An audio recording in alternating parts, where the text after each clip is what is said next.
Because the pediatric ICU was filled to capacity at one point, the hospital was forced to open a second room to handle the overflow of young children with breathing difficulties. Internal medicine and pediatric specialist Dr. Akua Agiman. The human metapneumovirus and rhinovirus have been pretty aggressive. The children have been very, very sick. They've been requiring intubation. Some of them lengths of stay are almost 2 weeks.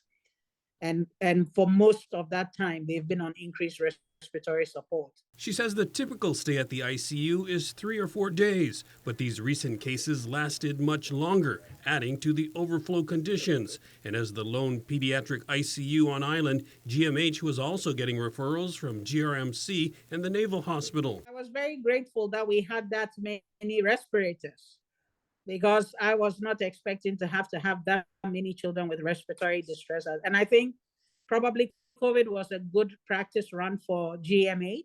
During this flu season, parents of infants and young children are advised to be on the lookout for any breathing difficulties and also keep an eye out for their older siblings as well. I would say if you have, pretty young children around the 18 months or less, if you have older children who are coming in with colds from school, be careful about letting them play with the children and, pick them up and so on, because the older kids are fine. They just have a cough and a cold and they do okay.